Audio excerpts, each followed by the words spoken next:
Hello my dear friends. तो आज हम लोग कंप्यूटर के बारे में पढ़ाई करेंगे। ये हमारे एग्ज़ाम्स में आता रहता है, रेडियोलॉजी के भी एंड अदर एग्ज़ाम्स में भी।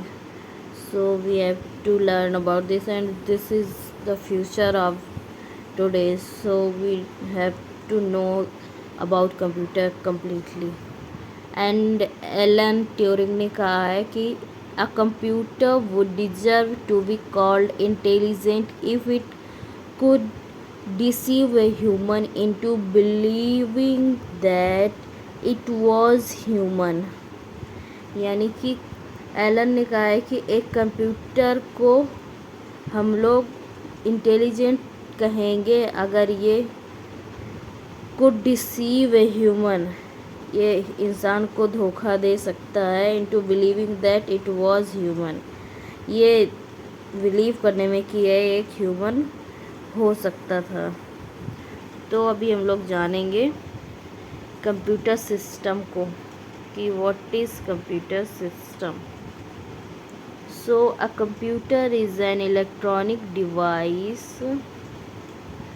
that can be programmed to accept data। जो हम लोग डेटा इस पे इनपुट करते हैं उसको हम इनपुट डेटा बोलते हैं। And process it and generate result. जो रिजल्ट आता है, जैसे हम लोग ने कुछ कीबोर्ड से टाइप किया और फिर सर्च होके आया, जो टाइप किया गया उसको इनपुट डेटा बोलेंगे। एंड जो हमें उससे सर्च हुई वेबसाइट से जो दिखा उसको आउटपुट बोलते हैं। And a computer along with additional hardware and software together is called A computer system. And इसमें हार्डवेयर एंड सॉफ्टवेयर पाए जाते हैं जिसको हम लोग अलॉन्ग विथ बोलते हैं कंप्यूटर सिस्टम। तो हार्डवेयर जनरली हम लोग जान लेते हैं, अभी बाद में इसकी डिटेल में हम लोग जानेंगे इसके बारे में। हार्डवेयर इज़ जो कि हम छू सकते हैं। हार्डवेयर सीपीयू रखा होता है, हम लोग टच करते हैं। हमारा कीबोर्ड है, हार्डवेयर है, माउस हार्डवेयर है। एंड सॉफ्टवेयर इज़ जिसको हम फील कर सकते हैं, जो कंप्यूटर के अंदर चल रहा है सिस्टम, ऐप्स, ये हम देख सकते हैं, फील कर सकते हैं, बट इन्हें हम टच नहीं कर सकते हैं। तो ये हो गया software. And a computer system primarily comprises A central processing unit. Computer system में एक सीपीयू होता है मेनली, मतलब एक कंप्यूटर सिस्टम में सीपीयू का फुल फॉर्म है सेंट्रल प्रोसेसिंग यूनिट। एंड एक मेमोरी होती है, इनपुट आउटपुट डिवाइसेस होती हैं एंड स्टोरेज डिवाइसेस होती हैं। सो क्या क्या होता है हमारे कंप्यूटर सिस्टम में? CPU, memory, input output devices and storage devices. Okay, तो बेसिकली हमारे कंप्यूटर में ये चीज़ें होती हैं। And all these components function together as a single unit to deliver the desired output। ये सभी कंपोनेंट्स एक साथ काम करते हैं और हमारी डिज़ायर्ड जो होती है उसको ये प्रोड्यूस करते हैं कि हमें क्या चाहिए, फिर ये मिल के उसका एक प्रोडक्ट देते हैं, आउटपुट निकालते हैं। And A computer system comes in various forms and sizes. ये काफ़ी अलग अलग फॉर्म्स और साइज़ के आते हैं। It can vary from a high end server to personal desktop, laptop, tablet, computer और ए स्मार्टफोन। जो हम लोग ये स्मार्टफोन में ये वीडियो देख रहे हैं, ये भी हमारा कंप्यूटर का एक टाइप है। जो हमारा लैपटॉप है ये भी एक कंप्यूटर का टाइप है। Tablet, personal computers and super computers भी आते हैं। There is various types of computers जो कि हम लोग जानते हैं। हमारे घर के पर्सनल कंप्यूटर्स भी होते हैं, ऑफिसेस कंप्यूटर्स होते हैं। सभी जगह के कंप्यूटर्स यूज होते हैं। तो अभी हम इसके बारे में फिगर में भी देखेंगे, इसके कैसे काम करता है, क्या है। चलो, अभी जैसे हमने ये इनपुट डिवाइस है, ये आउटपुट डिवाइस है, और ये पूरा सेंट्रल प्रोसेसिंग यूनिट है, ये पूरा सेंट्रल प्रोसेसिंग यूनिट है।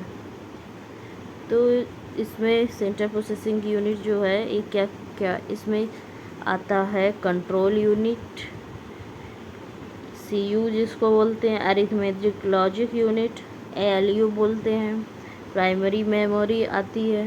ये तीनों मिलके सीपीयू के पार्ट हैं, एंड जब ये तीनों वर्क करते हैं तो इसका जो है सेकेंडरी स्टोरेज डिवाइसेस भी इसी से कनेक्टेड होता है, वहाँ पे डेटा स्टोरेज होता है। एंड ये तीनों जब सीपीयू पर काम होता है उसके बाद हमें प्रोसेसिंग के बाद आउटपुट मिलता है, तो जो कि आउटपुट डिवाइस के ज़रिए मिलता है। ये हैं हमारे कंप्यूटर के कंपोनेंट्स। ये काफ़ी इम्पोर्टेंट चार्ट्स हैं एंड इंट्रोडक्टरी। और हम लोग इस चैप्टर में जानने वाले हैं इंट्रोडक्शन के बारे में, evolution of introduction of computer system, evolution of computer की memory, data transfer between memory and CPU, data and information, microprocessor, software and operating system. तो हम लोग इतनी चीज़ों के बारे में इस चैप्टर में जानने वाले हैं, ठीक है। And now we would know what is CPU. CPU, it is an electronic circuitry of a computer that carries out actual processing and usually referred as the brain of the computer। CPU क्या एक electronic circuit है computer का जो कि actual processing करता है और usually referred as the brain of the computer. हम लोग CPU को क्या बोलते हैं, ब्रेन ऑफ कंप्यूटर। ये इम्पोर्टेंट पॉइंट है। It is commonly called processor, it is commonly called processor and also, इसको CPU को ब्रेन ऑफ द कंप्यूटर बोलते हैं एंड और क्या बोलते हैं, प्रोसेसर भी बोलते हैं। फिजिकली एक CPU can be placed on one और मोर माइक्रोचिप्स कॉल्ड इंटीग्रेटेड सर्किट्स। जो फिज़िकली हम लोग इसको CPU को प्लेस करते हैं, इसमें वन और मोर माइक्रोचिप्स रखी होती हैं जिन्हें हम इंटीग्रेटेड सर्किट्स बोलते हैं, आईसी बहुत ही इम्पोर्टेंट चीज़ है। इसके बारे में हम लोग पढ़ेंगे, इसका फुल फॉर्म भी इम्पोर्टेंट है, एग्ज़ाम्स में आ जाता है आईसी का, तो ये हमें पता होना चाहिए। इसके बारे में क्या पॉइंट है कि इसमें एक या एक से अधिक माइक्रोचिप्स पाई जाती हैं CPU में, जिन्हें हम आईसी बोलते हैं, integrated circuit. The ICs are comprise semiconductor material. जो आईसीज होती हैं ये सेमी कंडक्टर मटीरियल्स की बनी होती हैं। सेमी कंडक्टर्स क्या होते हैं, हमने पढ़ा हुआ है फिज़िक्स में, 3 टाइप्स ऑफ कंडक्टर के 3 टाइप, एक सेमी कंडक्टर, कंडक्टर एंड जो होते हैं इंसुलेटर जिससे कि इलेक्ट्रिक करंट का कुछ भी नहीं होता है, करंट प्रवाह नहीं होता है उसमें, जैसे कि wooden, plastic, these are things. Semiconductor जिसमें in some circumstances current flow होता भी है एंड नहीं भी होता है। एंड कंडक्टर्स जो कि गुड कंडक्टर ऑफ इलेक्ट्रिसिटी होते हैं, जैसे कि सिल्वर, कॉपर। एंड जैसे कि हमने देखा कि आईसीज जो हैं ये सेमी कंडक्टर्स की बनी होती हैं, तो कौन से मटेरियल्स की बनी हो सकती हैं। सेमी कंडक्टर्स कौन से होते हैं, सिलिकॉन होता है, जर्मेनियम होता है। सो ये क्वेश्चन भी इम्पोर्टेंट है, आता है एग्ज़ाम में, तो हमें जान लेना चाहिए, ठीक है। Now we will see our next point.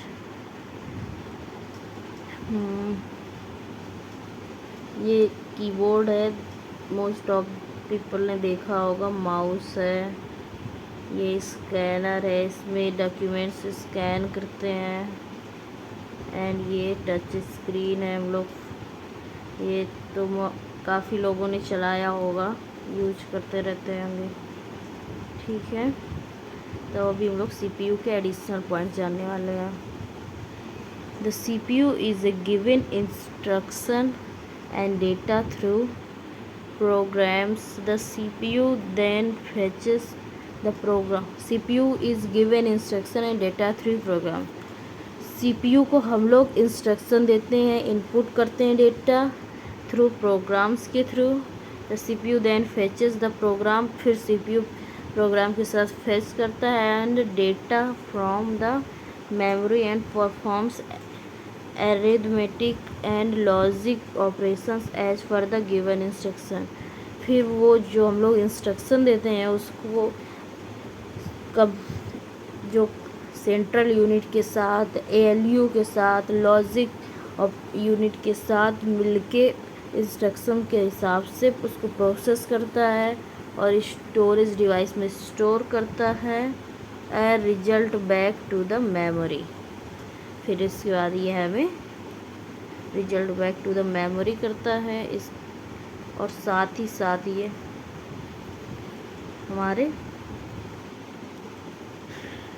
Output देता है। वाइल प्रोसेसिंग, ऐसे प्रोसेसिंग चल रही होती है, the CPU stores the data as well as instruction in the local memory called registers. CPU instructions के बाद जब प्रोसेस करता है, एंड प्रोसेसिंग के बाद लोकल मेमोरी में इसको स्टोर करता है, इसको कहते हैं रजिस्टर्स।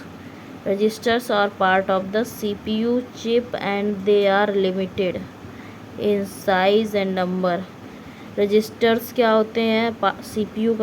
CPU चिप के पार्ट होते हैं, दे आर लिमिटेड, इनका साइज़ और नंबर एक लिमिट में होता है। Different registers are used for storing data, instruction, intermediate result, और अलग अलग टाइप के जो रजिस्टर्स हैं यूज होते हैं डेटा को स्टोर करने के लिए, इंस्ट्रक्शंस के लिए और इंटरमीडिएट रिजल्ट्स के लिए।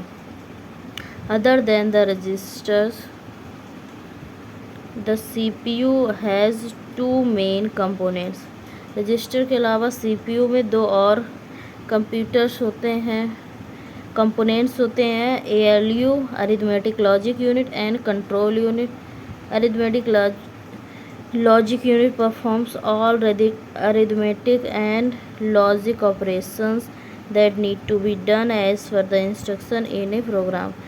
अरिथमेटिक लॉजिक यूनिट का काम क्या होता है? जैसे कुछ भी गणितीय और तर्क वाला काम है उसको ALU सॉल्व करता है। जैसे हमने कुछ इंस्ट्रक्शन दिया कुछ सॉल्व करने के लिए, मैथमेटिकल दिया तो ALU करेगा। लॉजिक वाला कुछ है तो ALU उसको परफॉर्म करेगा।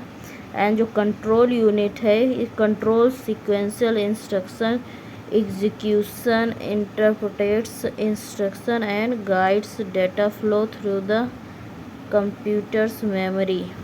कंट्रोल यूनिट का काम होता है कंट्रोल करने का, सीक्वेंशियल इंस्ट्रक्शंस एग्जीक्यूशन की, कैसे इंस्ट्रक्शंस जो आए हैं उनको हम लोग एग्जीक्यूट करें, इंटरप्रेट करता है इंस्ट्रक्शंस जो मिलते हैं। And guides the data flow, और डेटा फ्लो को गाइड करता है थ्रू द कंप्यूटर्स मेमोरी, पूरी मेमोरी में देख के उसको उसके हिसाब से गाइड करता है। ALU एंड इनपुट और आउटपुट डिवाइसेस, कंप्यूटर्स मेमोरी ये गाइड करता है कंप्यूटर की मेमोरी को, ALU को, इनपुट और आउटपुट डिवाइसेस को। ठीक है, तो कुछ समझ आ रहा है?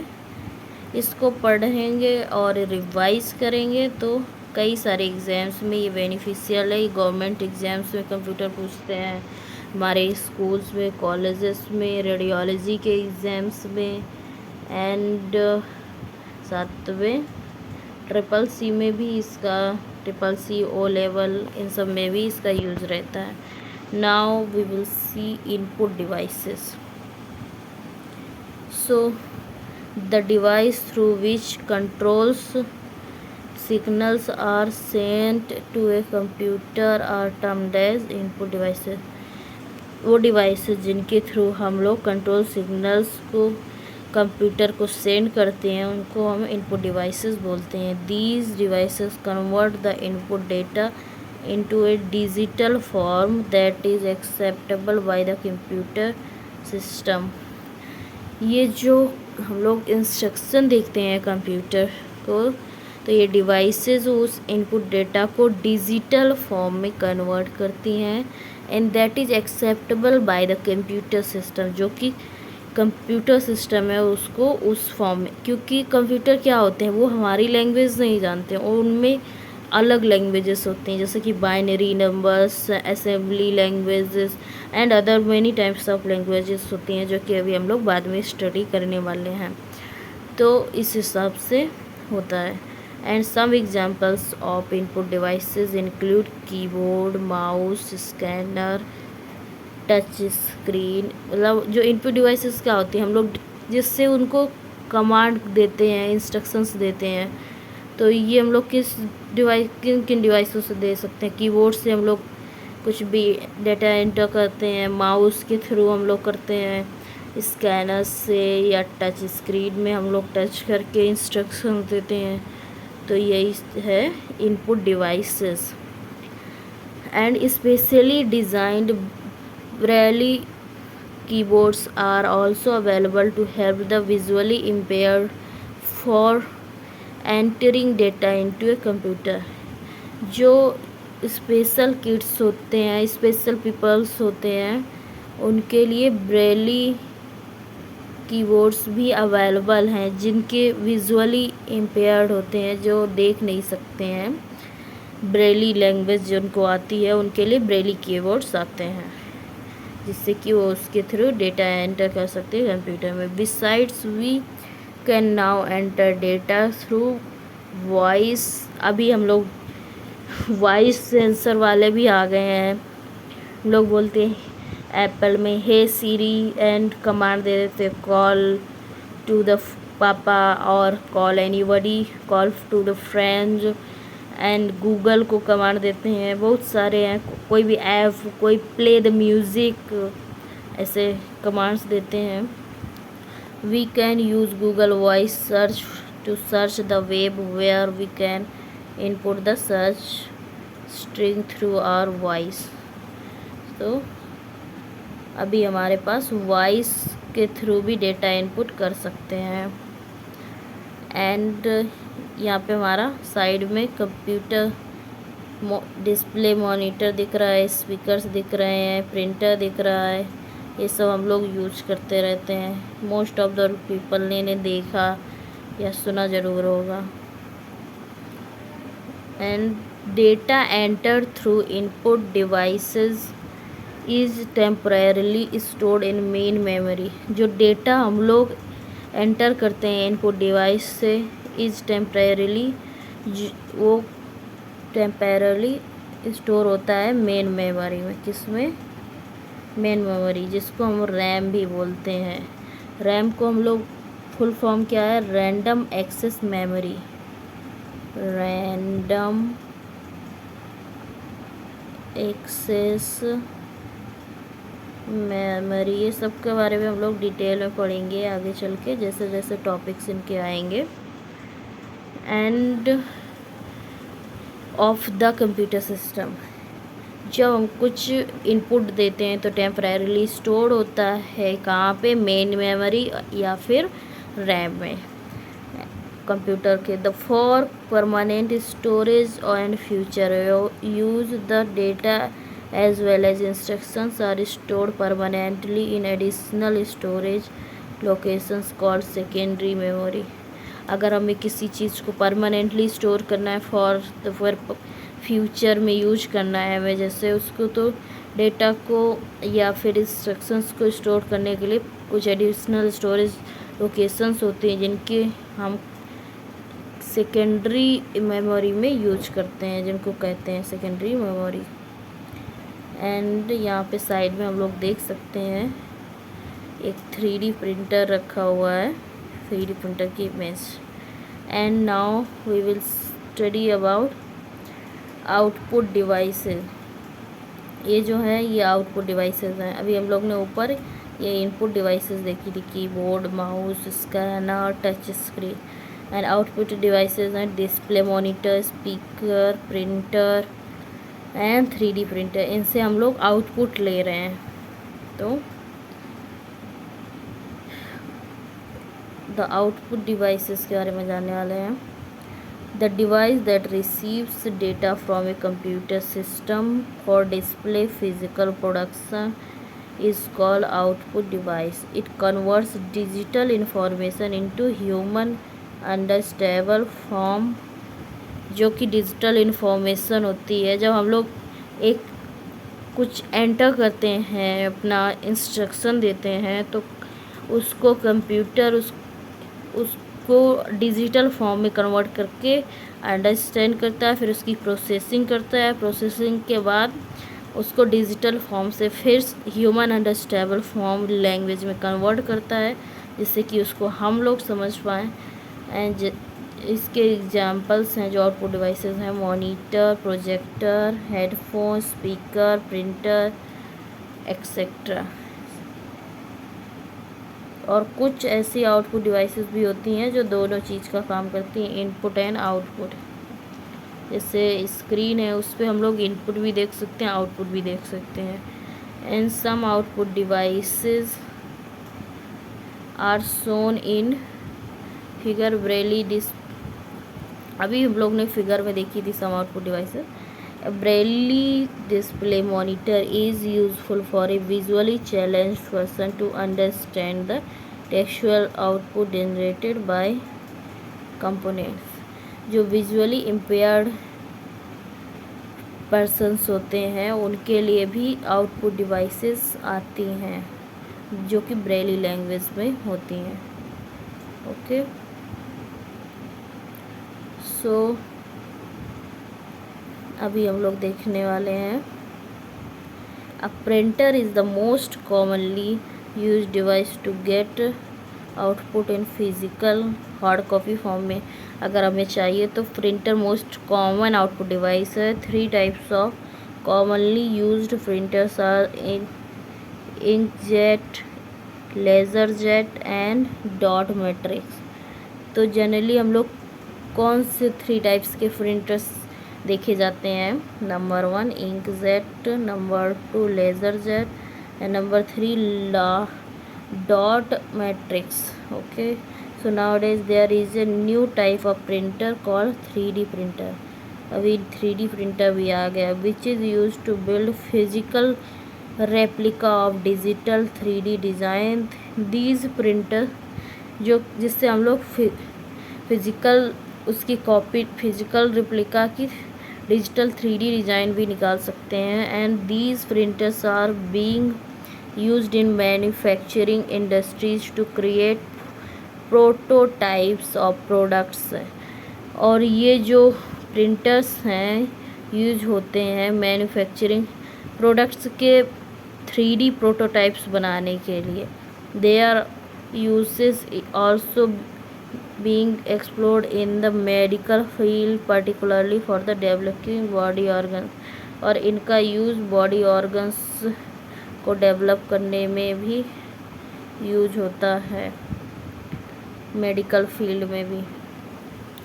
एंड यहाँ पे एक बहुत अच्छी लाइन लिखी हुई है, ए punched card is a piece of stiff paper that store digital data in the form of holes at predefined positions. मतलब कि है एक जो पंच कार्ड आता है, piece of stiff paper that is, जो कि डिजिटल डेटा को स्टोर करता है और in the form of holes, जिसमें होल्स होते हैं, होल्स के रूप में इसको होल्ड करता है। Pre defined position at the, जिसकी कुछ पोजीशंस में प्री डिफाइंड पोजीशंस होती हैं, वहाँ पे वो ये इंफॉर्मेशन डिजिटल डेटा को स्टोर करता है। And evolution of computer. So from the simple calculator to a modern day powerful data processor, computing devices have evolved in a relatively short span of time। जैसा कि हम लोग जानते हैं कि पहले सिंपल कैलकुलेटर आया था, जिसको भी एक कंप्यूटर का छोटा सा बोल सकते हैं, बोला जाता है कंप्यूटर ही। एंड नाउ एक मॉडर्न पावरफुल कंप्यूटर्स आ गए, सुपर कंप्यूटर्स आ गए इवन। तो इन कंप्यूटिंग डिवाइसेस को have evolve in A relatively short span.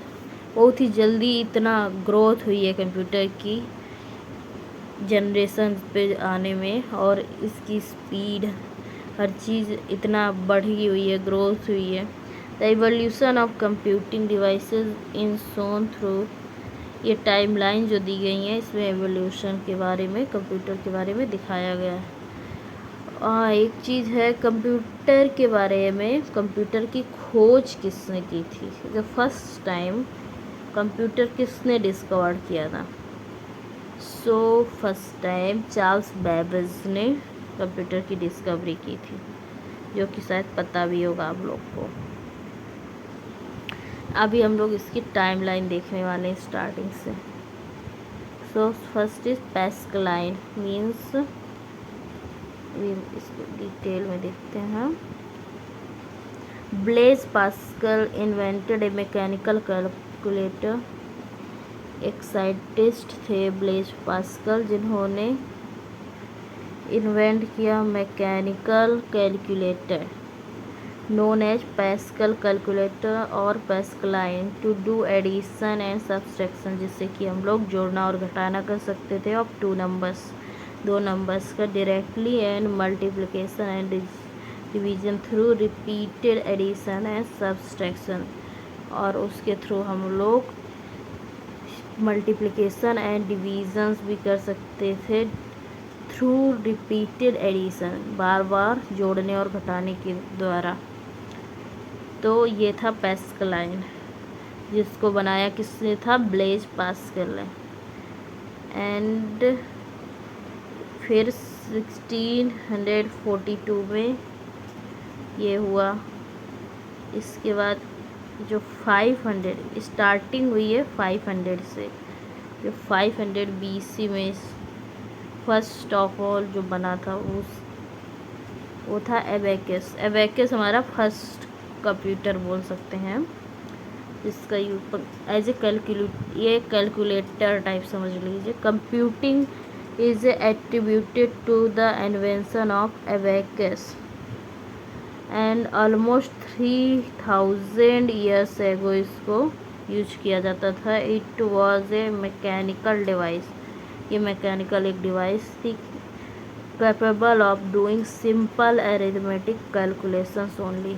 इससे हम लोग सिंपल जो अरिथमेटिकल कैलकुलेशंस थे वो कर सकते थे। ये कब 3000 ईयर्स एगो यानी कि 500 BC में यूज हो रहा था। इसको फर्स्ट टाइम यूज्ड कंप्यूटर्स बोल सकते हैं।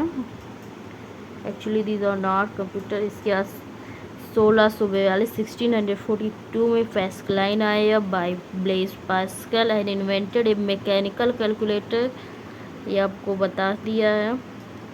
एंड देन इन 1834 में 1834 में आता है एनालिटिक इंजन, जिसको चार्ल्स बेबेज ने इन्वेंटेड किया था। Analytical engine A mechanical computing device for inputting and processing, storing and displaying the output, which is considered to form the basis of modern computers। तो जो एनालिटिक इंजन था, इसकी discovery किसने की थी? चार्ल्स बेबेज ने की थी इन 1834। And Charles Babbage is the father of computer, मतलब कंप्यूटर साइंस के जनक कह सकते हैं, या फिर कंप्यूटर के डिस्कवरर ये थे। और कब किया था एनालिटिक, ये फर्स्ट कंप्यूटर मेड जो होता है, हम लोग एनालिटिक इंजन को ही मानते हैं, क्योंकि इससे पहले जो थे वो एक्चुअली में उनमें कुछ भी डिजिटली नहीं था। तो इस हिसाब से एनालिटिक फर्स्ट कंप्यूटर्स किसके द्वारा बनाए गए, चार्ल्स बेबेज के द्वारा, जो कि इनपुट और प्रोसेसिंग, स्टोरिंग, डिस्प्लेइंग, आउटपुट ये सब करता था, जो कि एक बेस था मॉडर्न कंप्यूटर्स का। एंड देन इन 1890 में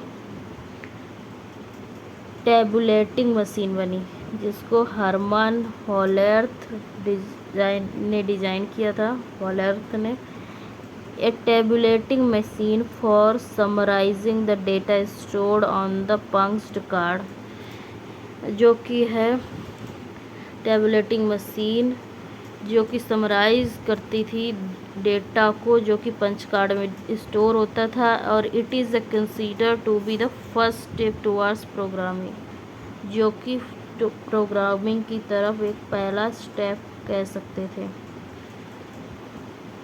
और ये टैबुलेटिंग मशीन किसके द्वारा बनाई गई, हरमन होलेर्थ के द्वारा। और ये प्रोग्रामिंग का फर्स्ट स्टेप था। इसमें टैबुलेटिंग मशीन क्या काम क्या था, समराइज करती थी डेटा को स्टोर करने के लिए पंच कार्ड में। और ये 1890 में हुआ था।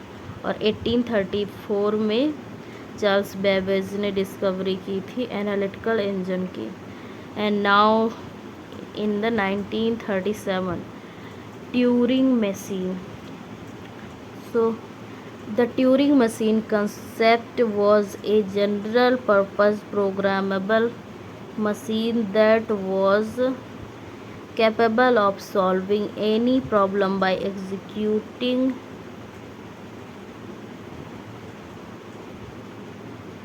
and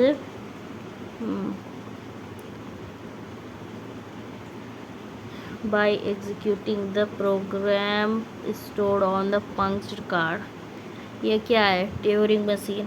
Turing machine concept was a general purpose programmable machine. ये एक जनरल काम के लिए प्रोग्रामेबल मशीन थी, that was capable of solving any problem by executing the program, जो कि कोई भी प्रॉब्लम को सॉल्व करने के लिए कैपेबल थी by executing the program stored, जिसमें हम लोग डेटा जो स्टोर किया था पंच कार्ड में उसको एग्जीक्यूट करके प्रोग्राम से ये कोई भी प्रॉब्लम को सॉल्व करने में कैपेबल थी।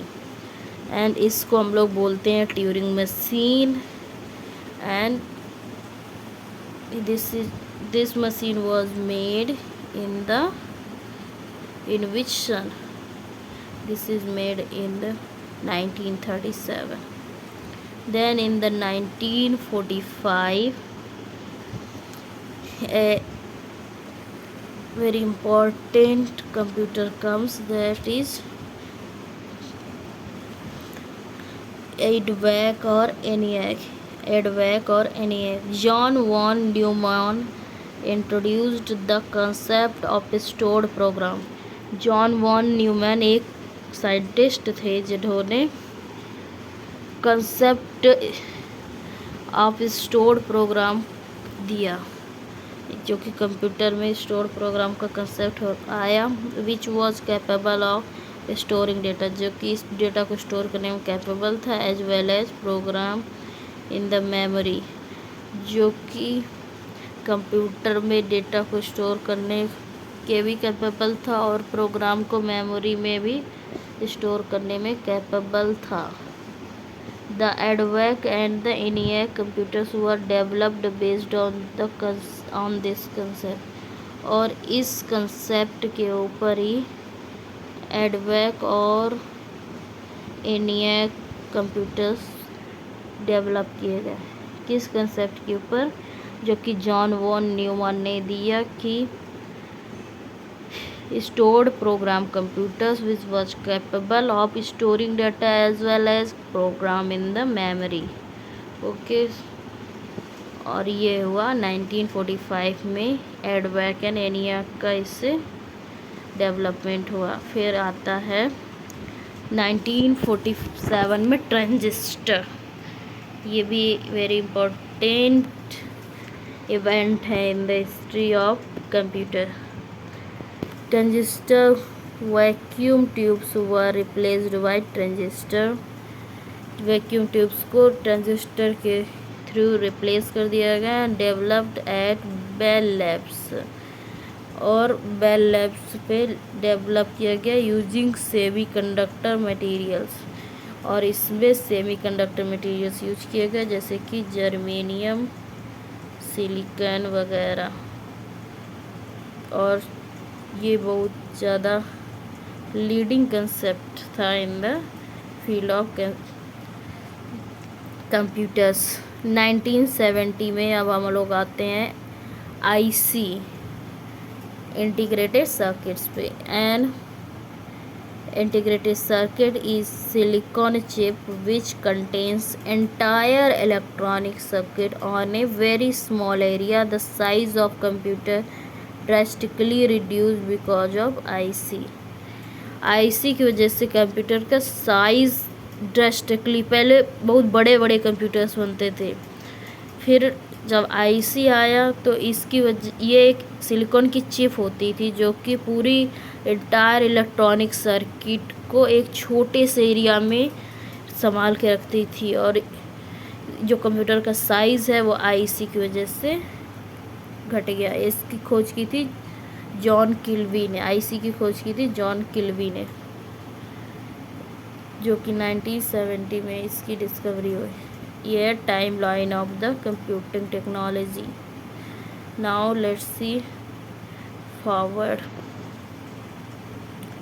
यहाँ पे हम लोग को ये पता ही है वॉन न्यूमैन ने जो कंप्यूटर का आर्किटेक्चर दिया था, ये कि इनपुट डेटा इनपुट किया, उसमें मेमोरी होती है और central processing unit according to von Neumann. And output, इन्होंने मेमोरी का कंसेप्ट दिया था। Okay, so let's see the von Neumann architecture is shown as in the figure. ये फिगर में अभी हम लोग ने देखा। It consist of a central processing unit, CPU इसमें होता है for processing arithmetic and logical instruction. A memory is stored data and programs. और जो मेमोरी होती है ये डेटा और प्रोग्राम्स को स्टोर करती है। एंड इनपुट आउटपुट्स डिवाइसेस को भी स्टोर करती है। Communication channels to send receive the output data, और कम्युनिकेशन चैनल्स को भी स्टोर करती है टू सेंड और रिसीव इन आउटपुट डेटा।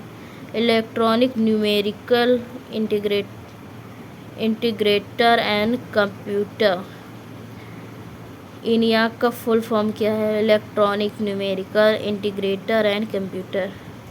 ये इम्पोर्टेंट है, एग्जाम्स में आता है। Electronic numerical integrator and computer is the full form of ENIAC, is the first binary programmable computer based on von Neumann architecture.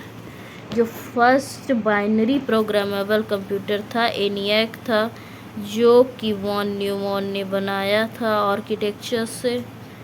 And इसका फुल फॉर्म है, von Neumann ने जो मतलब मॉडल दिया था उसी के बेस्ड ENIAC बना हुआ था। इसका full form electronic numerical integrator and computer. And during 1970s large scale integration of electronic circuits allowed integration of complete CPU on a single chip. और 1970s के during large scale integration, LSI का मतलब है large scale, VLSI का मतलब है very large scale, और ULSI का मतलब है अल्ट्रा लार्ज स्केल। SSI का मतलब है small scale integration.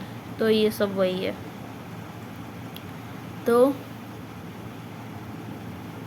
of the electronic large scale integration of the electronic circuits allowed integration of complete CPU। ये जो LSI है electron of the electronic circuits allowed integration of complete CPU on a single chip, जिसने complete CPU को एक single chip में integrate करने का allow किया, कॉल्ड माइक्रो प्रोसेसर। फिर इसको हम लोग CPU को माइक्रो प्रोसेसर बोल पाए क्योंकि ये माइक्रो साइज में आ गया। And the Moore's law predicted exponential growth in the number. जो मूर का लॉ है इसने एक एक्सपोनेंशियल ग्रोथ का दिया number of transistor that could be assembled in A single microchip, जिसके हिसाब से था कि exponential growth in the number of transistors that could be assembled in A single microchip. जो ट्रांजिस्टर्स की एक काफ़ी ट्रांजिस्टर्स को हम लोग एक सिंगल माइक्रोचिप में असेंबल कर पा रहे थे according to the Moore's law. And ये इन्होंने प्रेडिक्ट किया था कि हम लोग ऐसा कर पाएंगे। And in 1980s, the processing power of computers increased exponentially by integrating around 3 million components। और 1980 में processing power of computers increased exponentially. 1980 में processing power of computer increased हो गई एक्सपोनेंशियली, मतलब कि बहुत तेज़ी से। एंड एक्सपोनेंशियल ग्रोथ क्या होती है? जब इस स्पीड से बढ़ रहा हो, एकदम से फास्ट स्पीड से बढ़ रहा हो, उसको हम लोग बोलते हैं exponential growth. And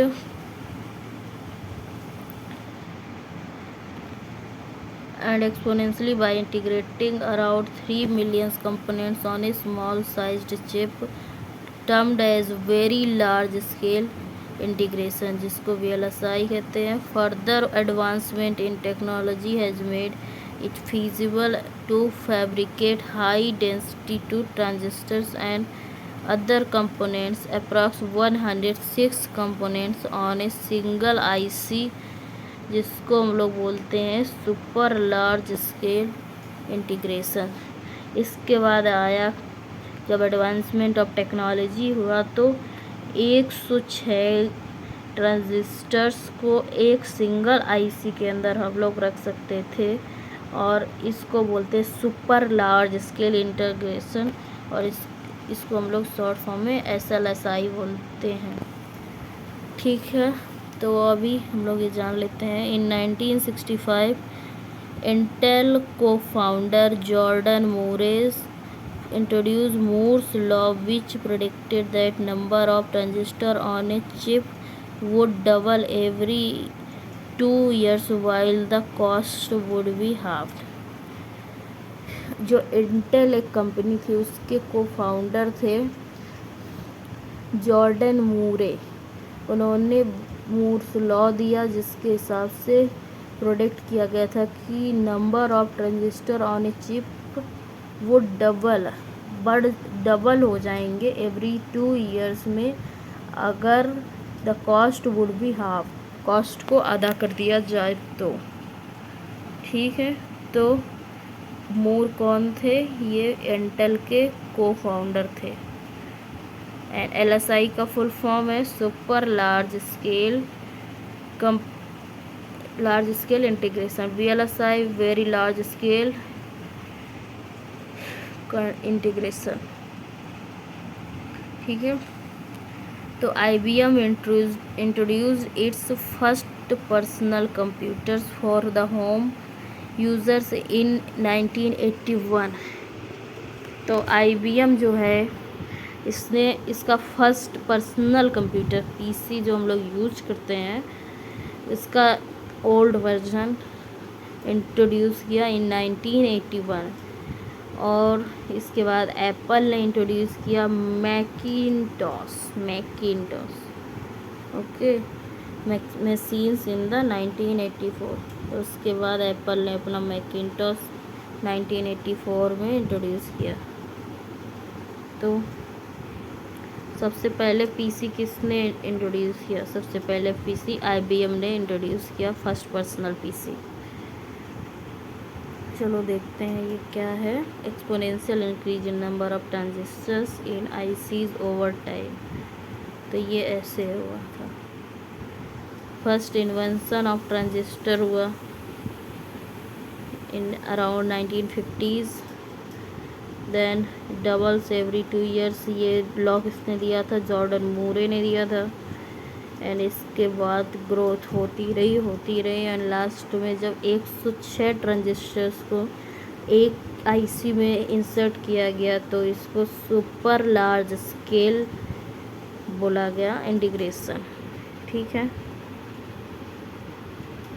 and the popularity of PC surged by the introduction of graphical user interface based operating systems by Microsoft and others in place of computers with only command line interface like Unix and DOS। यानी कि the popularity of the PC surged, बढ़ गई by the introduction of graphical user interface, GUI का full form है। जिसका जब introduction हुआ graphical user interface का तो पॉपुलैरिटी बढ़ गई किसकी? पर्सनल कंप्यूटर्स की। And based operating systems bye Microsoft, ये ऑपरेटिंग सिस्टम किसका था? माइक्रोसॉफ्ट का। And others in place of computers with only command line interface. And ये किसके साथ? ओनली कमांड लाइन इंटरफेस के साथ, like Unix and DOS। Around 1990s the growth of the world wide web का भी फुल फॉर्म आता है, further accelerated mass usage of computer. जब वर्ल्ड वाइड वेब का यूजेस आया तो इसकी वजह से मास यूसेज ऑफ कंप्यूटर्स बढ़ा, मास अमाउंट में। And thereafter computers have become an indispensable part of everyday life. फिर इसके बाद कंप्यूटर बन गए indispensable part of everyday life. मतलब कि मोस्ट आजकल क्या है, आजकल सभी लोग को देखो जिसके हाथ में टैबलेट, कंप्यूटर्स, स्मार्टफोन, सभी most of the people use कर रहे हैं जो कि अफोर्ड कर सकते हैं। So further with the introduction of laptops personal computing was made portable to a great extent. This was followed by smartphones, tablets and other personal digital assistants। फिर इसके साथ ही आगे चल के लैपटॉप्स का, पीसी का हुआ, इसके बाद पोर्टेबल जो लैपटॉप्स आ गए, टैब्स आ गए। This was followed by smartphones आ गए and other personal digital assistants आ गए। हम लोग स्मार्ट वॉच पहनते हैं। These devices have leveraged the technological advancements in processor, miniaturization, faster memory, high speed data and connectivity mechanism। और टेक्नोलॉजी के एडवांसमेंट होते गए जिसकी वजह से हमारे प्रोसेसर एडवांस हो गए, fast high memory, high speed data and connectivity to fast connectivity. तो इस हिसाब से हम लोग चल रहे थे, अभी भी चल रहे हैं। The next wave of computing devices includes the wearable gadgets such as smart watch, lenses, headbands, headphones, जो कि हम लोग नेक्स्ट वेव देख ही रहे हैं। वो आई ऐसे कि इसमें हम लोग गैजेट्स यूज करते, स्मार्ट वॉच हो गई, लेंस हो गए एंड हेडफोन सब यूज करते हैं, हेडबैंड्स हो गए और smart appliances like we are using a part of the internet of the things. A part of internet of the things, इसका फुल फॉर्म आ सकता है internet of the things IoT by the leveraging of the power of artificial intelligence. हाँ, अभी हम लोग modern में artificial intelligence की तरफ बढ़ रहे हैं, जैसे कि रोबोट टेक्नोलॉजी हो गई। इसको हम लोग इन द फील्ड ऑफ आर्मीज में भी देख रहे हैं। इसमें सभी देश आजकल AI की तरफ अपना मैक्सिमम बढ़ाने की ओर लगे हुए हैं। एंड जैसे कि इसका एक एग्जांपल सोफिया जो कि रोबोट है। और देखते हैं कंप्यूटर मेमोरी के बारे में अब हम लोग। A computer system needs memory to store the data and the instruction for processing. ये हम लोग को पता है कि मेमोरी होती है कंप्यूटर में। ये क्यों होती है? To store the data and the instructions, जो हम लोग इंस्ट्रक्शन देते हैं फॉर द प्रोसेसिंग के लिए। Whenever we talk about the memory of a computer system, जब हम कंप्यूटर सिस्टम की मेमोरी के बारे में बात करते हैं, we usually talk about the main and primary memory. तो हम लोग मेन या प्राइमरी मेमोरी के बारे में बात करते हैं। The secondary memory also called storage device is used to store data, instructions and results permanently for the future। जो हम लोग जनरली ये बात करते हैं मेमोरी के बारे में, तो प्राइमरी मेमोरी के बारे में। और जो सेकेंडरी मेमोरीज होती है वो स्टोरेज डिवाइसेस होती हैं, जिसको हम लोग डेटा को स्टोर करने के लिए फ्यूचर में यूज करने के लिए करते हैं। इंस्ट्रक्शन और रिजल्ट्स उसमें सेव हो जाते हैं हमारे। ठीक है, now we will see units of memory. What are the units of memory? A computer system uses binary numbers to store and process the data। Binary numbers हम लोग की लैंग्वेज वो नहीं समझते कंप्यूटर में, डायरेक्टली हम लोग अपनी लैंग्वेज में डालते हैं, फिर इसको ये लोग अपनी लैंग्वेज डिजिटल लैंग्वेज में कन्वर्ट करके उसको प्रोसेस करते हैं। Then it comes to the human understandable languages.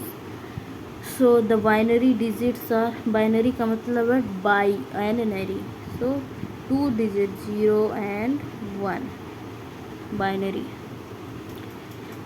So binary digits are 0 and 1 which are the basic units of memory. Memory की जो बेसिक यूनिट्स हैं वो क्या है? 0 and 1 आर कॉल्ड बिट्स, जिसको हम लोग बिट्स बोलते हैं। Further these bits are grouped together to form words. फिर ये सभी बिट्स मिलके वर्ड्स को फॉर्म करती हैं। A 4 bit word called is a nibble. जैसे कि a 4 bit word is called a nibble. Examples of nibble are 1 0 0 1 1 0 1 0 0 0 1 0 etc. A 2 nibble word is 8 bit word is called a byte। जो 2 nibble word होता है ये 8 bit word होता है, जिसको हम लोग बाइट बोलते हैं। और जिसके एग्जांपल्स हैं 0 1 0 0 1 1 0 0 1 5 times 0 1 and 0 0 and so on. So इस हिसाब से जो बाइनरी नंबर्स होते हैं 0 and 1 उनको हम लोग बिट्स बोलते हैं। And these forms in nibble group होके एक निबल बनाते हैं, वर्ड्स बनाते हैं। ए 4 बिट वर्ड कहलाता है निबल। और निबल को बोल एग्जांपल्स है 1 0 0 1 1 0 1 0 and 0 0 1 0। Then A 2 nibble word जो बनाएगा 8 बिट वर्ड, और उसके एग्जांपल हैं ये। Like any other standard unit bytes are grouped together to make bigger chunks और यूनिट्स ऑफ मेमोरी। अब जो बाइट्स होते हैं ये ग्रुप्ड होके बिगर चंक्स और यूनिट्स ऑफ मेमोरी बनाते हैं, जिनको अभी हम लोग नीचे टेबल में देखने वाले हैं।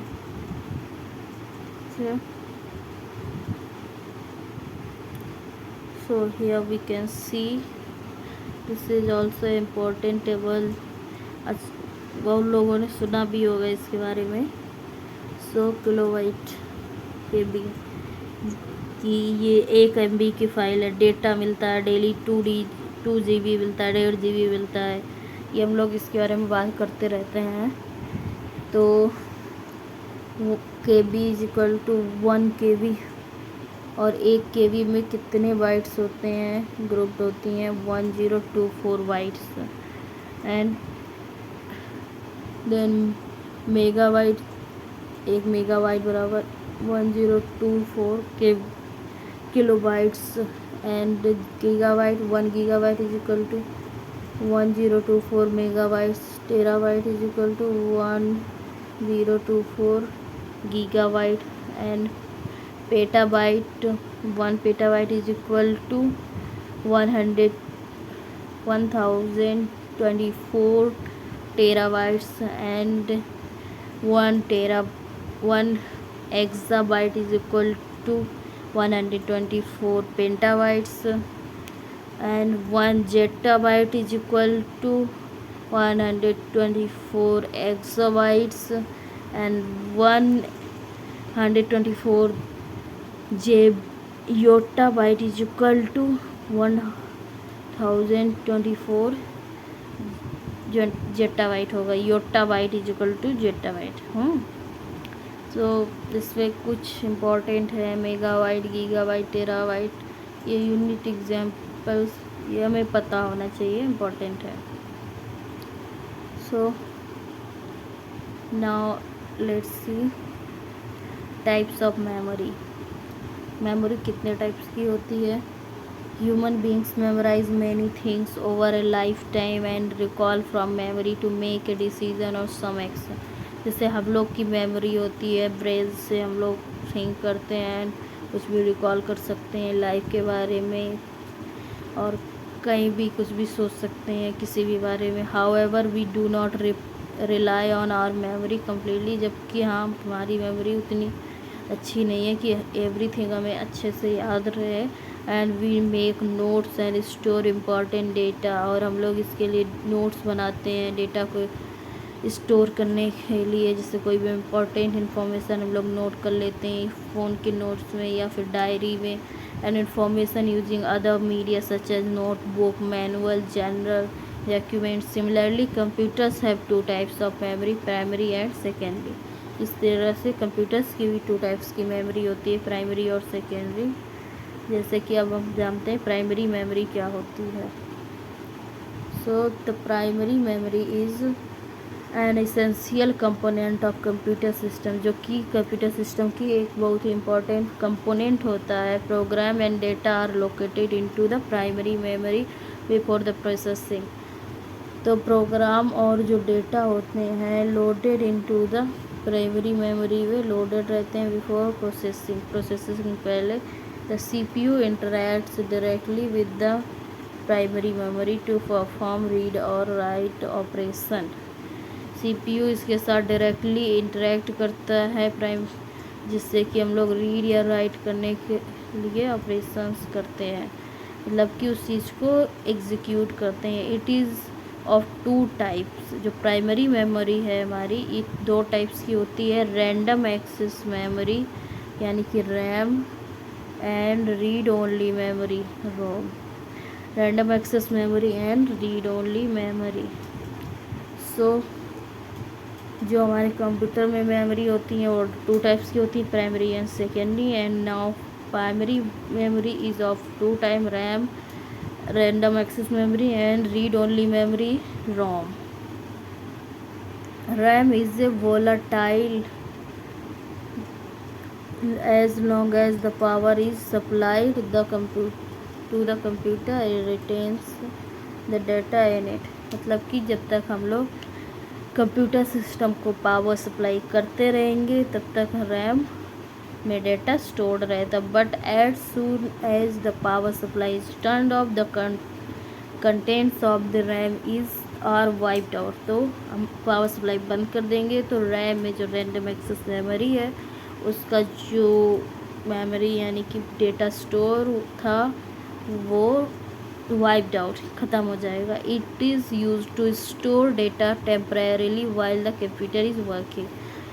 ये जब कंप्यूटर काम कर रहा है तो ये टेम्परेरीली उस टाइम के लिए डेटा को स्टोर करने में जब हम लोग काम करते हैं तो यूज़ होता है। Whenever the computer is started और a software application is launched, जब हम लोग कंप्यूटर को स्टार्ट करते हैं और एक सॉफ्टवेयर एप्लीकेशन को लॉन्च करते हैं, the required program and data are loaded into RAM for processing. तो जब हम सॉफ्टवेयर एप्लीकेशन को लॉन्च करते हैं या कंप्यूटर को स्टार्ट करते हैं, द रिक्वायर्ड प्रोग्राम, जो प्रोग्राम और डेटा रिक्वायर्ड होते हैं और उसको हम लोग लोड कर देते हैं रैम में for processing, random access memory में प्रोसेसिंग के लिए लोड कर देते हैं। And RAM is usually referred to as main memory and it is faster than the secondary memory और स्टोरेज डिवाइसेस। रैम को हम लोग मेन मेमोरी के तौर पे देखते हैं और ये कि सेकेंडरी मेमोरी से फास्टर भी होती है, ठीक है। And on the other hand, ROM is non-volatile, which means the contents are not lost even when the power is turned off। और जो ROM है इसको ये volatile नहीं है, which means the contents are not lost when the power is turned off। जब power ख़त्म भी कर देंगे, टर्न ऑफ कर देंगे, तो भी ये इसकी जो मेमोरी है वाइप आउट नहीं होगी। It is used as a small but faster permanent storage. इसमें स्मॉल स्टोरेज होता है बट परमानेंट स्टोरेज होता है for the contents which are rarely changed. ये कंटेंट्स के लिए होता है जो कि रेयरली चेंज होते हैं। For example startup program, boot loader that loads the operating system into primary memory is stored in ROM। तो ये जैसे कि क्या होता है, इसका एग्जांपल स्टार्टअप प्रोग्राम, जो कि हम लोग कोई फ़ोन लिया, उसका कोई भी एक्सटर्नल डिवाइस नहीं लगा रहे हैं, बट फिर भी मोबाइल में कुछ डेटा स्टोर हो जाता है परमानेंटली, तो उसको हम एज ए रोम के एग्जांपल ले सकते हैं। ऑपरेटिंग सिस्टम में जो होता है, इसमें पावर टर्न ऑफ होने के बाद भी डेटा स्टोर्ड रहता है and it is not volatile, ठीक है। एंड बी कैच मेमोरी, हम लोग फ़ोन या कंप्यूटर में देखते हैं कैच मेमोरी ऑटोमेटिकली आ जाती है, तो ये क्या है यार, जिसके बारे में जानते हैं।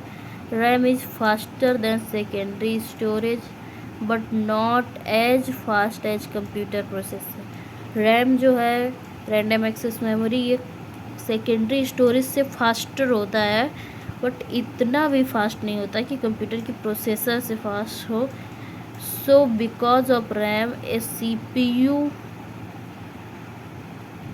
में have to slow down, RAM की वजह से एक CPU स्लो डाउन हो जाता है to speed up the operations of the CPU। जो ऑपरेशंस हैं CPU के, उनको तेज़ करने के लिए very high speed memory is placed between the CPU and the primary memory known as cache. तो a very high speed memory, एक बहुत हाई स्पीड वाली मेमोरी को प्लेस किया जाता है between the CPU and primary memory, और जिसको हम लोग कैच बोलते हैं, cache memory. It stores the copies of the data from the frequently accessed memory locations. ये जो है फ्रीक्वेंटली एक्सेस्ड, जो हम लोग ने अभी रिसेंट में डेटा को एक्सेस किया है अपने फ़ोन से, टैब से, कंप्यूटर से, उसकी लोकेशंस को या इमेजेस को स्टोर कर लेता है, thus reducing the average time required to access data from primary memory. और इस प्रकार से एवरेज टाइम को ये रिड्यूस कर देता है, जो कि डेटा को स्टोर करने में प्राइमरी मेमोरी लगाती है, ठीक है। And now when the CPU needs some data, it first examines the cache in case of requirement is met. और जबकि when the CPU जब सेंट्रल प्रोसेसिंग यूनिट को डेटा की ज़रूरत होती है, इट फर्स्ट एग्जाम्पल्स ये पहले कैश डेट स्टोरेज को एग्जामिन करता है। इन केस ऑफ रिक्वायरमेंट, अगर रिक्वायरमेंट मिल जाती है कैश डेटा से तो it is read from the cache से वो डेटा की इंफॉर्मेशन ले लेता है। Otherwise the primary memory access, पहले कैश मेमोरी एक्सेस करते हैं, अगर उसमें डेटा मिल गया तो ठीक है, नहीं मिला तो प्राइमरी मेमोरी को हम लोग एक्सेस करते हैं। ठीक है, अभी हम लोग देखने वाले हैं ये पेन ड्राइव, हार्ड डिस्क देखा होगा, CD DVD ये पहले ज़्यादा चलता था, अभी उतना नहीं यूज होता है। Memory card, tape wire, SSD, solid state drive, ये सभी स्टोरेज डिवाइसेस हैं जो कि हम लोग यूज करते हैं। तो अभी हम लोग देखने वाले हैं सेकेंडरी मेमोरी के बारे में, क्या है ये। Primary memory has limited storage capacity and is either volatile RAM और रीड ओनली, यानी कि प्राइमरी मेमोरी जो होती है लिमिटेड स्टोरेज होता है, जो कि वोलेटाइल होता है, तो ये है रैम। और रीड ओनली मेमोरी, तो इसमें एक लिमिटेड होता है, जबकि रोम में कुछ स्टोर तो हो जाता है, बट इसकी जो लिमिट है वो कम है, स्टोरेज कैपेसिटी ज़्यादा नहीं है। तो हम लोग इस वजह से कंप्यूटर सिस्टम नीड्स एक्सिलरी और secondary memory to permanently store the data और इंस्ट्रक्शन। इसके लिए हम लोग को ऑक्सिलरी और सेकेंडरी मेमोरीज़ के डिवाइसेस की ज़रूरत होती है, जिससे कि हम लोग डेटा को स्टोर कर पाएँ और इंस्ट्रक्शंस को परमानेंटली स्टोर कर पाएँ। जैसे कि कोई बुक हमें इंस्टॉल करनी है, स्टोर करनी है, उसके लिए हाई स्टोरेज की चाहिए, तो इसी वजह से हम लोग सेकेंडरी मेमोरी का यूज करते हैं। The secondary memory is non volatile and has larger storage capacity. ये नॉन वोलेटाइल होती है, इसकी स्टोरेज कैपेसिटी लार्जर होती है दैन प्राइमरी मेमोरी से। It is slower and cheaper then the main memory. ये मेन मेमोरी से सस्ती भी होती है और स्लो भी होती है, but it can not be access directly by the CPU। ये CPU के द्वारा डायरेक्टली एक्सेस नहीं होती है। Contents of secondary storage need to be first brought into the main memory. जो सेकेंडरी स्टोरेज के कंटेंट्स हैं, इनको पहले मेन मेमोरी के में लगाया जाता है for the CPU to access, जिससे कि ये CPU एक्सेस कर पाए। और इसके एग्जाम्पल्स हैं सेकेंडरी मेमोरी के hard disk drive, CD DVD, memory card, और ये सब अभी हमने देखे थे ऊपर फिगर में। हम लोग इनको यूज करते हैं और इनको CPU डायरेक्टली एक्सेस नहीं कर पाता है। Hard disk drive, CD DVD, memory card, ये सब हम लोग डिवाइसेस यूज़ करते हैं बहुत सारी चीज़ों को स्टोर करने के लिए। And however these days there are secondary storage devices like SSD which supports very fast data transfer speed as compared to earlier HDDs. Also data transfer between computers have become easier and simple due to availability of small size and portable flash और pen drives. अभी हम लोग क्या करते हैं, pen drive लगाया और data को ट्रांसफ़र कर लेते हैं, यानी इमेजेस, PPTs, PDFs और भी कुछ बहुत so pictures and data transfer between memory and CPU।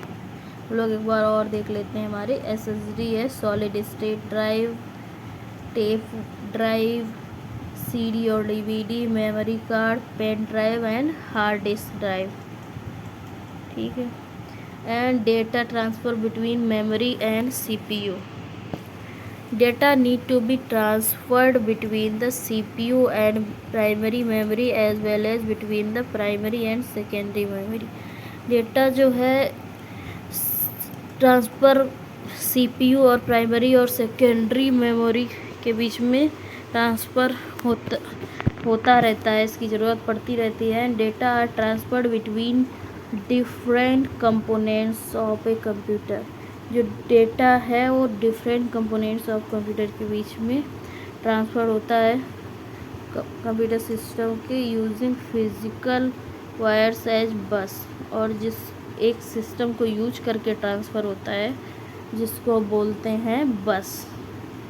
ये वो बस नहीं है जो हम लोग को ट्रैवल कराती है, ये डेटा को ट्रैवल कराती है कंप्यूटर में, ठीक है। एंड फॉर एग्जांपल बस is used for data transfer between A USB port और एंड हार्ड डिस्क, और बिटवीन ए हार्ड डिस्क और मेन मेमोरी। जो बस है ये डेटा ट्रांसफ़र किसके बीच में बिटवीन यूज कर सकते हैं, बिटवीन यूएसबी पोर्ट कर सकते हैं हम लोग इसको, एंड हार्ड डिस्क कर सकते हैं, between a hard disk and main memory के बीच में कर सकते हैं हम लोग इसको यूज।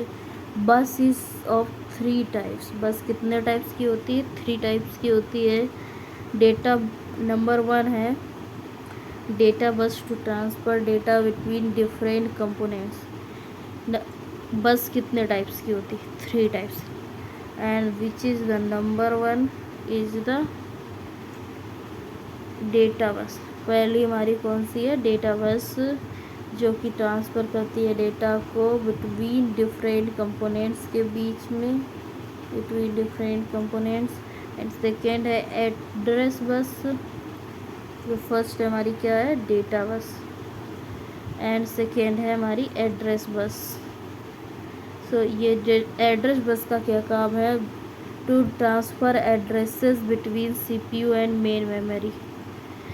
ये क्या करती है? जो एड्रेसेस को सीपीयू और मेन मेमोरी तक ट्रांसफ़र करती है। और डेटा बस का काम होता है डेटा ट्रांसफ़र करने के लिए between the different components. And the address of the memory location that the CPU wants to read और राइट फ्रॉम द स्पेसिफाइड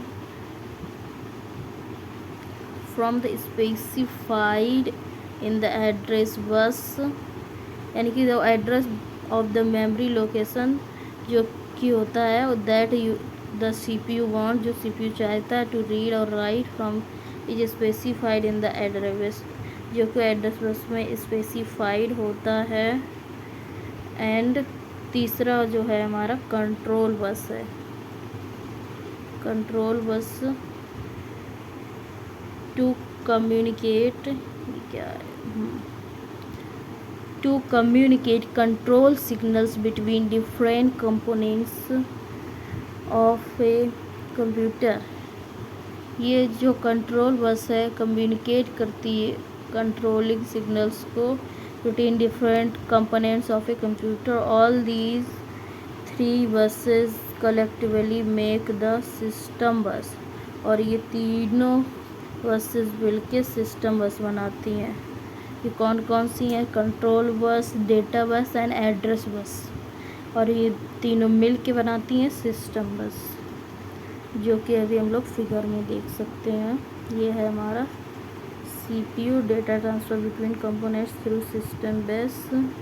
ये सिस्टम बस, इसमें data bus, address bus, control bus, और इसको यूज करते हैं हम लोग मेमोरी के तौर पे। इनपुट दिया, आउटपुट और इनपुट, ये तीनों के साथ यूजेस इसका होता रहता है according to the need of hours. Okay.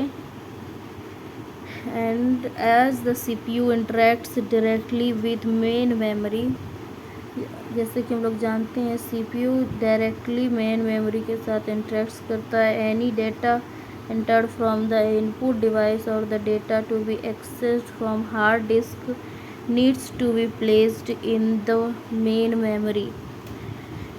तो हम लोग जानते हैं कि सीपीयू डायरेक्टली इंटरेक्ट करता है मेन मेमोरी के साथ, जिससे कि एनी डाटा एंटर कर सके फ्रॉम द इनपुट डिवाइस और the data to be accessed by the hard disk needs to be placed in the main memory में, जो कि प्लेस करते हैं फॉर फर्दर प्रोसेसिंग के लिए जो होता है। The data is then transferred between CPU and main memory using बस।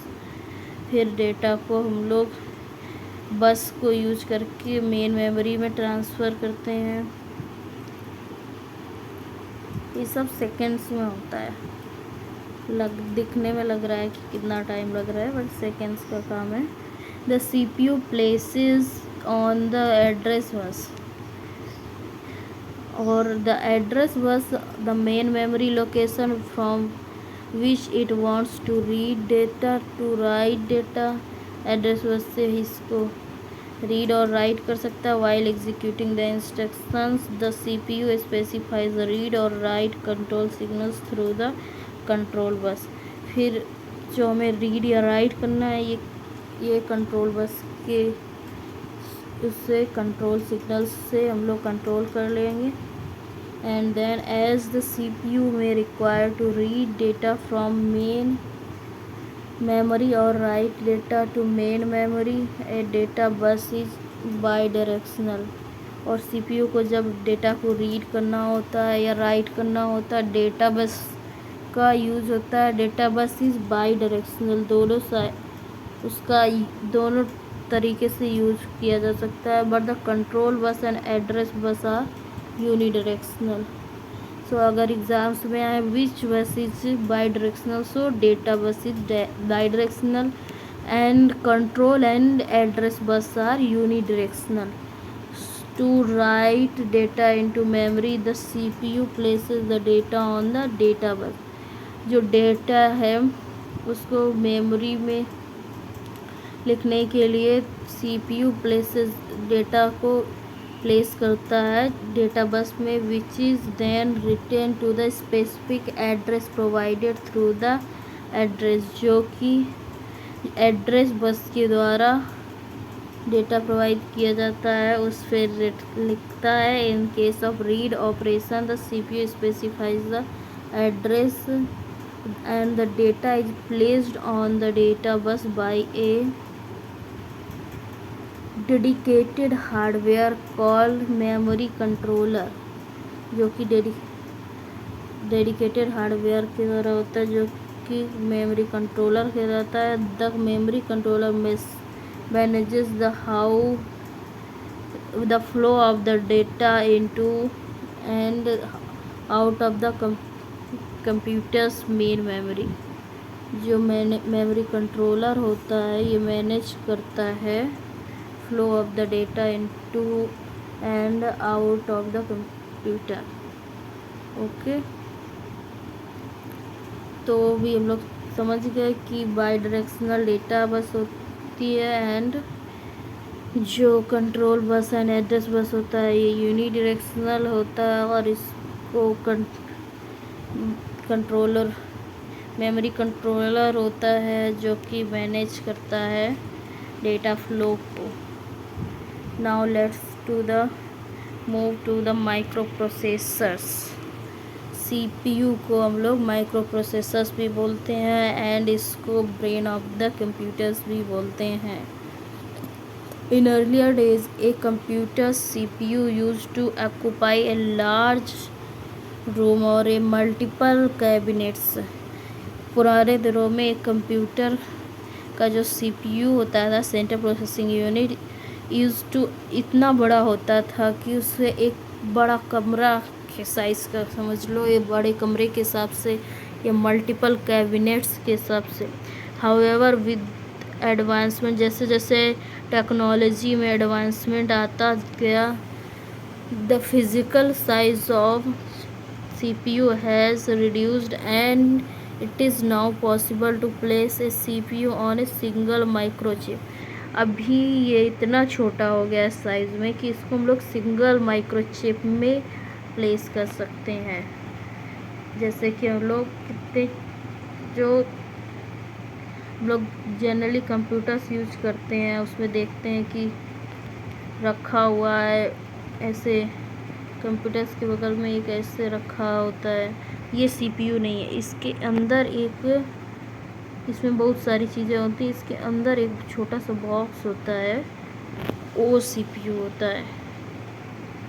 तो इस हिसाब से देखिए, पहले एक लार्ज रूम के साइज का होता था और now it is so much smaller and with the advancement of the technology that it can be placed into a single microchip and a processor which is implemented on a single microchip is called microprocessor। जब इसको हम लोग microchip में एक processor को implement करते हैं तो इसको हम लोग बोलते हैं micro processor. And nowadays almost all the CPUs are microprocessors, hence the terms are used synonymously for practical purpose। and ये synonymously CPU का हम लोग माइक्रो प्रोसेसर का मतलब अल्टरनेटिव के रूप में भी नाम लेते हैं।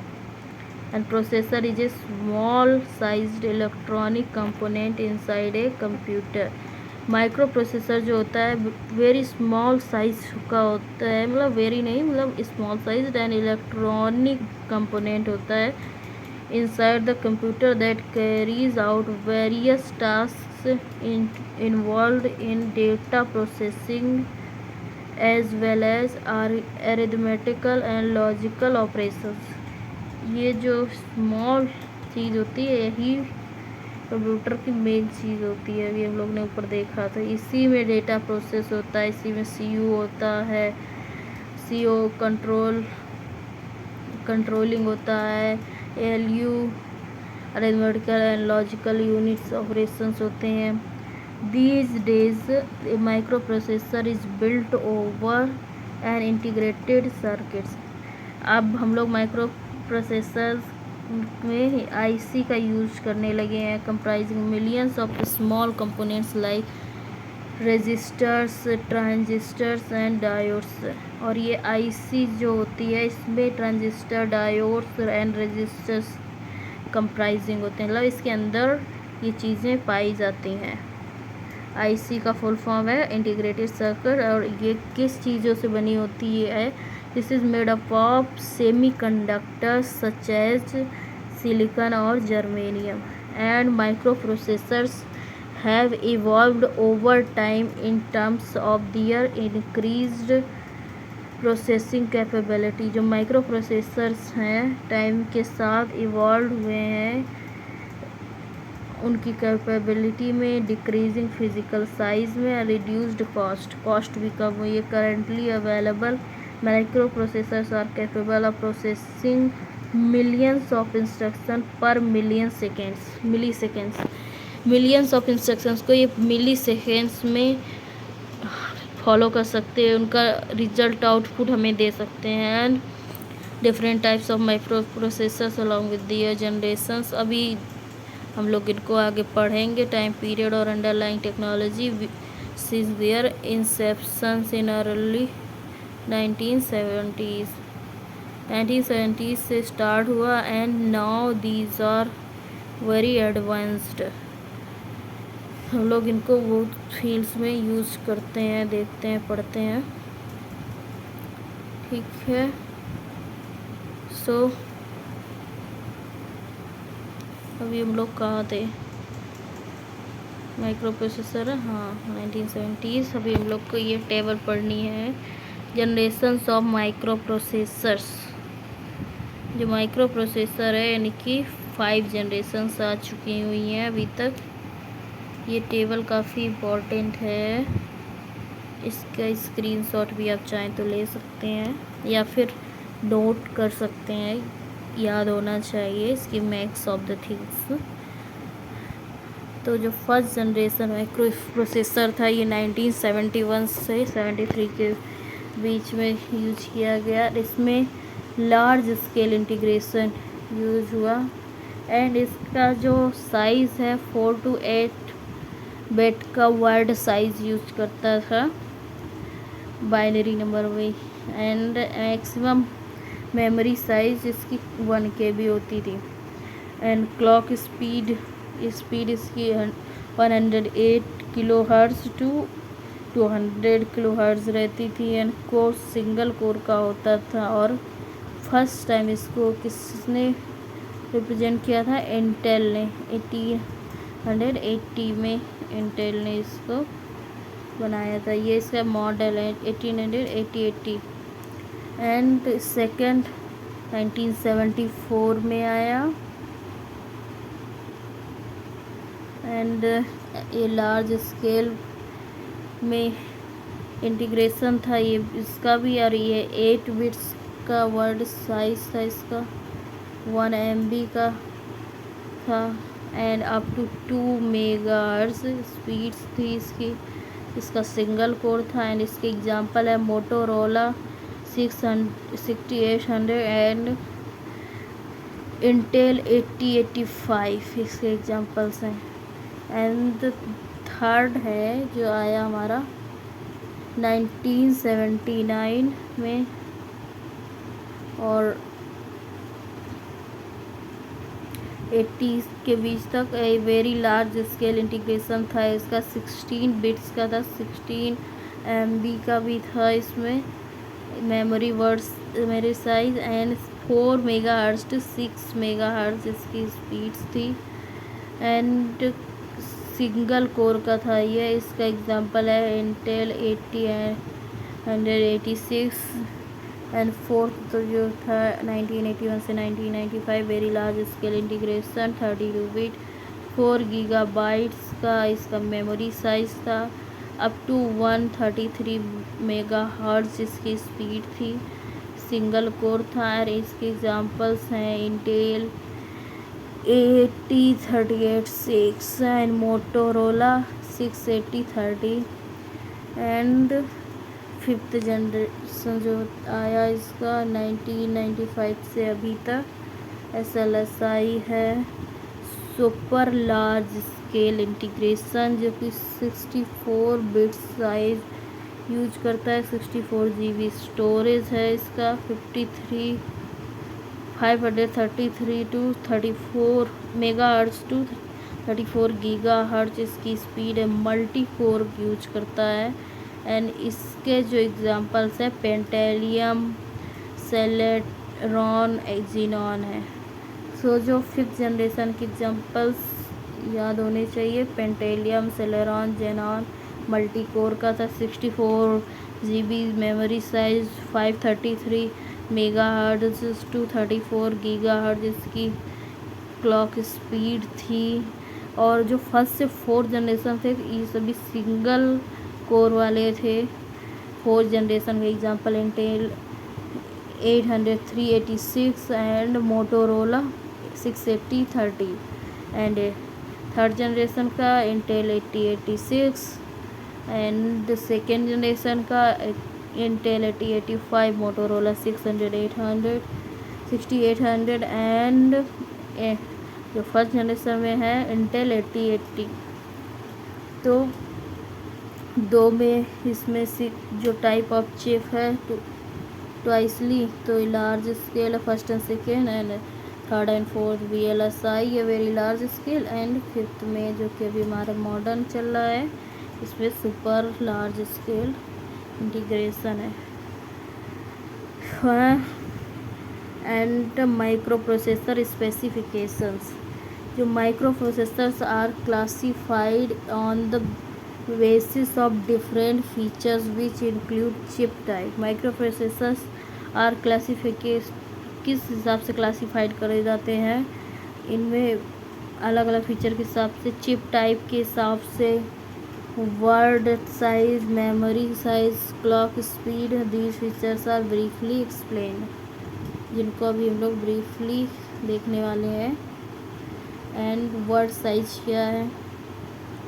अभी हम लोग ने देखा word size maximum number of bits that is a micro processor can process at a time, जो कि मैक्सिमम नंबर ऑफ बिट्स को एक समय में माइक्रो प्रोसेसर प्रोसेस कर सकता है। तो earlier a bit word was of 8 bits as it was the maximum limit at the time, जो कि सबसे पहले 8 बिट्स हम लोग सेकेंड जनरेशन में यूज करते थे। फर्स्ट में क्या था 4 to 8 बिट्स एंड सेकेंड में 8 बिट्स, तो इसको 8 बिट्स यूज कर सकते थे। At present the maximum word size is 16 bits and maximum word size is 64 bits. जो हम लोग SLSI में यूज कर रहे हैं वो 64 बिट्स का यूज कर रहे हैं वर्ड साइज।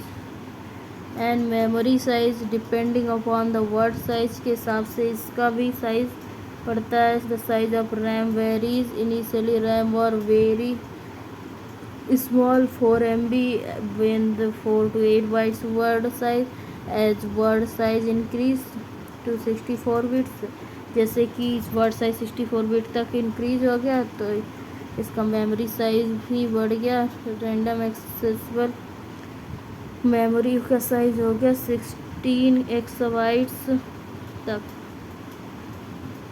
64 इनका